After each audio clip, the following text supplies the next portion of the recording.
As millions recover from COVID-19, economies around the world are still exhibiting signs of ill health. Global trade remains disrupted, prices are rising, and for many goods and services, demand is far outstripping supply.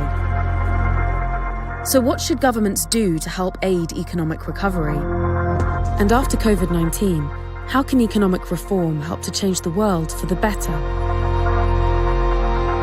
Our experts answer your questions. After all the stimulus provided by governments, will we see hyperinflation or a period of depression?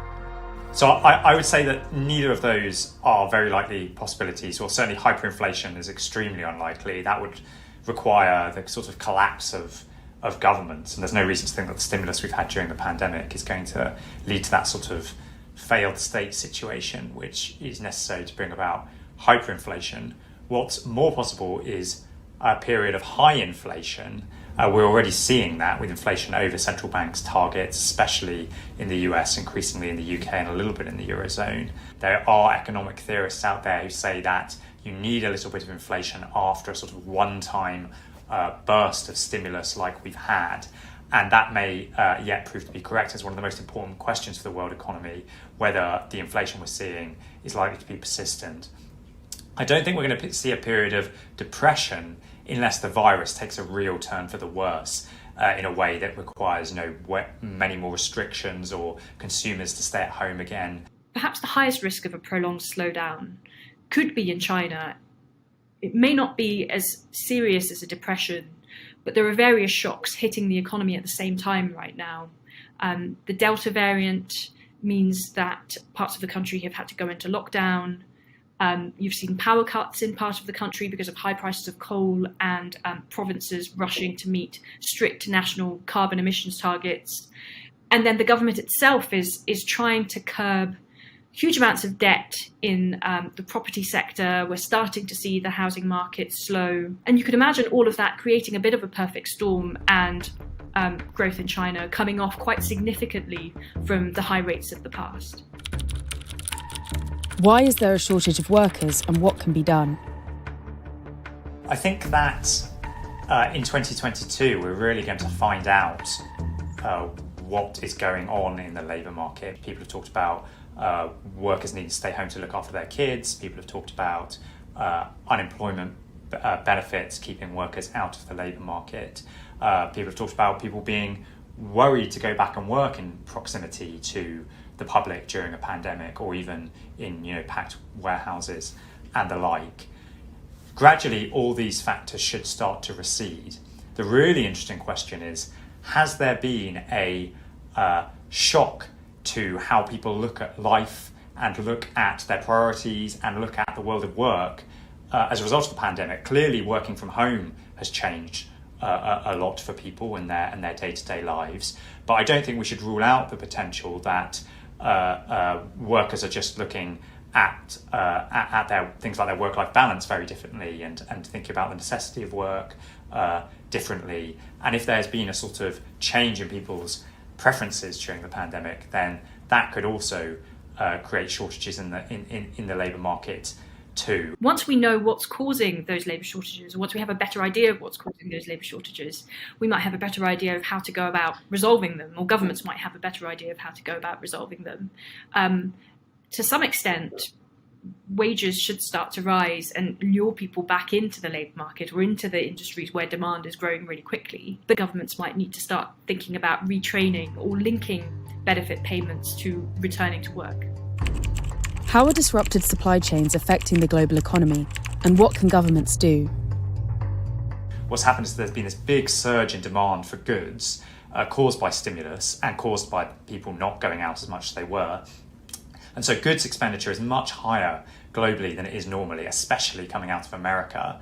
And that has caused supply chains to run up against what look like quite hard limits that aren't going to be able to unwind themselves at quite the pace that they did in 2020, when you were looking at reorganising supply chains to produce PPE and that sort of thing. What you have is the world economy saying we can't quite cope with the level of goods demand, and what needs to happen is the world economy needs to shift a bit back more towards spending on services to get economic growth from the service sector rather than pushing more and more stimulus and more spending into goods, where supply chains really need a bit of time for the investment in things like shipping and microchips and so on to enable the greater production that would satisfy that demand for goods. What economic policies could governments introduce to help tackle climate change? The European Union is planning to spend about 750 billion euros on something called the Common Recovery Fund, which will include plenty of spending on green infrastructure and green projects. President Joe Biden in America has also got plans, would like to pass a bill involving spending on everything from retrofitting homes to green infrastructure. What you really want, though, and something that we've argued for at The Economist, is to price carbon.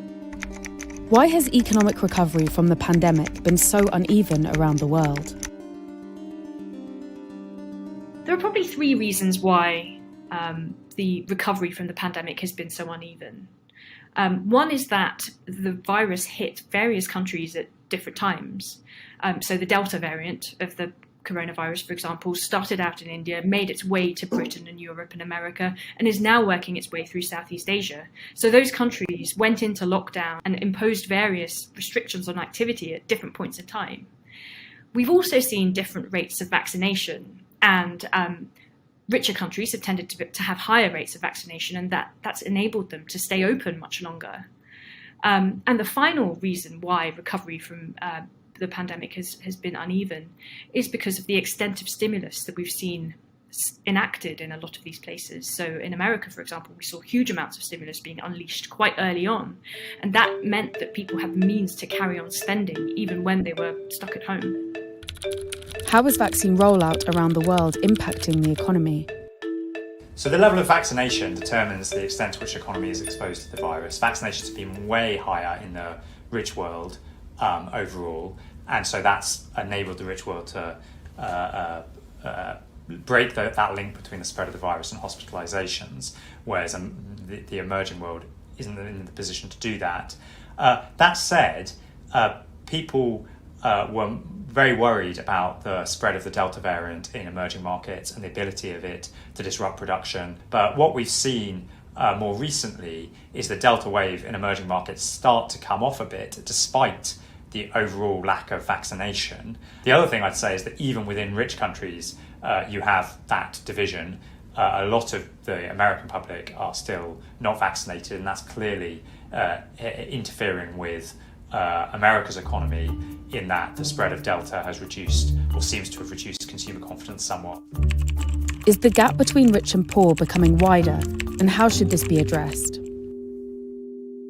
We've written about how, at a global level, what we saw from 1990 to 2010 was two periods of catch-up, where the poor world grew faster than the rich world, and incomes began to converge, and we had this big fall in global inequality as a result of globalization and people getting richer, especially in China, as a result of their integration into the global economy. In the 2010s, that stalled a little bit. Catch-up became slower. And then obviously the pandemic has created this divide between rich and poor because of the distribution of vaccines and the ability to offer stimulus to the economy. So there is a sense in which, at a global level, progress seems to have slowed somewhat. It's very important, if we want to continue to reap the gains that we've seen since the 1980s and 1990s in terms of global inequality coming down as people are integrated into the global labour force, that governments resist the urge to put up barriers to trade, to put up barriers to immigration, to stop the global economy integrating, because that has been a tremendous force for good in the lives of billions of people.